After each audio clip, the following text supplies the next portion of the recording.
नमस्कार, welcome to our channel.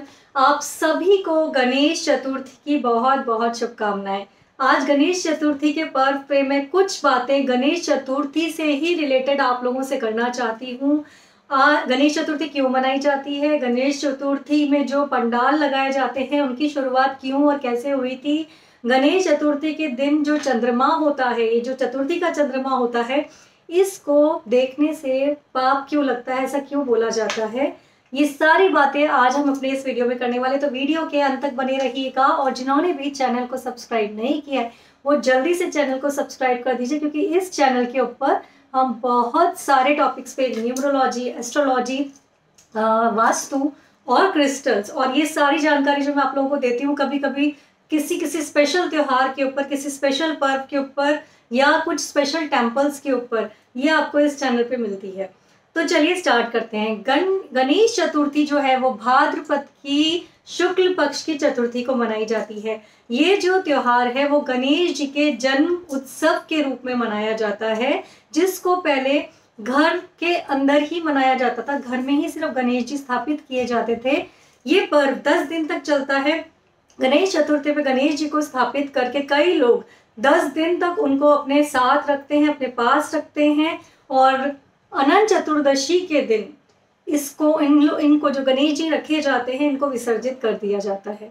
तो ये पर्व है जो घर घर में मनाया जाता था, वो क्यों अब बड़े बड़े पंडालों में मनाया जाता है, इसका जो ट्रेंड है, इसकी जो शुरुआत है वो करी गई थी बाल गंगाधर तिलक के द्वारा। जब ब्रिटिशर्स ने इंडिया को कहते हैं ना गुलाम बनाया हुआ था, उनके ऊपर रूल कर रहे थे, तब 1893 में बाल गंगाधर तिलक ने ये शुरुआत की कि बड़े बड़े पंडाल लगाए जाएं, वहां गणपति के पर्व मनाने के अवसर के रूप में जब बहुत सारे लोग एकत्रित होंगे तो उनको वो ब्रिटिशर्स के खिलाफ अपनी गुलामी छुड़वाने के लिए, ब्रिटिशर्स को अपनी कंट्री से वापस भेजने के लिए, बात करने के लिए, जन आंदोलन करने के लिए, लोगों को इकट्ठा करने के लिए इस पर्व को ऐसे पंडालों में मनाने की शुरुआत की गई थी।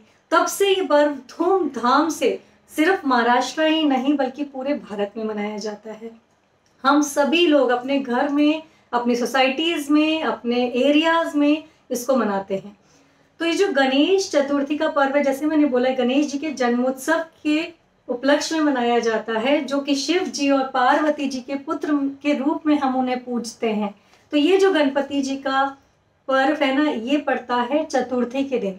आपने देखा होगा कि जो चतुर्थी का चांद है उसकी साल भर पूजा की जाती है, उसे देखकर, उन्हें जल देकर, उनके लिए व्रत रख के व्रत तोड़ा जाता है।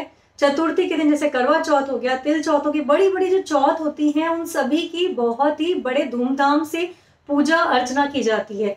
पर जो आज का चंद्रमा होता है, आपको मालूम है, सिर्फ उसको देखने से ऐसा बोलते हैं कि आपको पाप लगता है, आपके ऊपर झूठे आरोप, झूठे कलंक लगते हैं। तो ऐसा क्यों माना जाता है? तो इसके पीछे एक कहानी है जो मैं आप लोगों से आज शेयर करने वाली हूँ। ऐसा बोलते हैं कि जो गणेश जी का वाहन है मूषक, उनके ऊपर बैठ के गणेश जी शिव जी के पास जा रहे थे। तो जाते जाते रास्ते में मूषक को एक सर्प दिखाई दिया, जिससे डर के मूषक जी ने ब्रेक लगाए, उसकी वजह से गणेश जी गिर गए।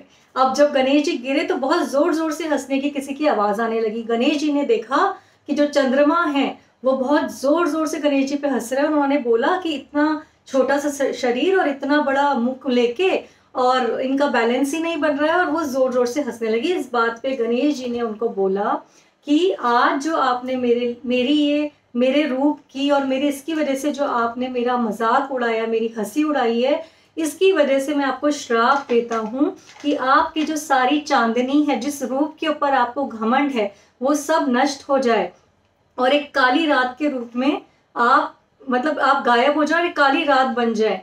तो और ये जो दिन है वो दिन था गणेश चतुर्थी का। इस दिन को कोई भी आपके दर्शन करे तो उसको कलंक लगेगा, ऐसा गणेश जी ने उनको श्राप दे दिया। पर जब बहुत विनती करने पर, चंद्रमा जी के बहुत बहुत विनती करने पर, क्षमा मांगने पर, सारे देवी देवताओं के क्षमा मांगने पर गणेश जी ने उनको बोला मेरा श्राप जो है वो वंचित नहीं जा सकता, तो ठीक है मैं आपको इससे मुक्त करता हूँ, पर क्योंकि ये श्राप मैं आपको दे चुका हूँ तो इसलिए आपकी जो चांदनी है इसीलिए कहते हैं ना, चंद्रमा की कलाएं धीरे धीरे बढ़ती हैं, एक पूर्णिमा के दिन वो पूरे रूप में आती हैं और फिर धीरे धीरे घट जाती हैं। और वो दिन क्योंकि चतुर्थी का दिन था, तो उस दिन अगर कोई भी चंद्रमा को देखता है तो उसको झूठा कलंक लगता है। ऐसी एक स्टोरी है ये इसके पीछे।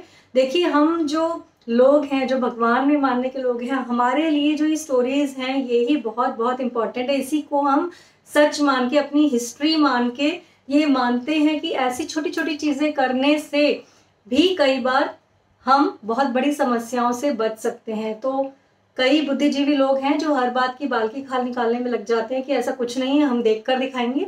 तो ठीक है, अगर आपने गलती से कभी, जिन लोगों ने गलती से कभी भी चंद्रमा को देख भी लिया आज के दिन, ऐसे कहा जाता है एक छोटा सा टोटका है कि छोटा सा कंकर आप उसके ऊपर मार दे। अगर आप ऐसा भी नहीं कर सकते हैं उस कलंक से मुक्ति पाने के लिए, तो कहा जाता है कि कृष्ण जी के दूसरे और तीसरे जो विवाह की स्टोरी है, जो कहानी है, उसको आप सुन या पढ़ ले तो भी आपको इस पाप से मुक्ति मिल जाती है। तो बड़ी इंटरेस्टिंग सी स्टोरी मुझे ये लगी, तो मुझे लगा इसके ऊपर वीडियो जरूर बनाना चाहिए। सबको ये पता चलना चाहिए कि जो आज का चौथ का चंद्रमा है उसको देखा नहीं जाता, उसकी पूजा नहीं की जाती है।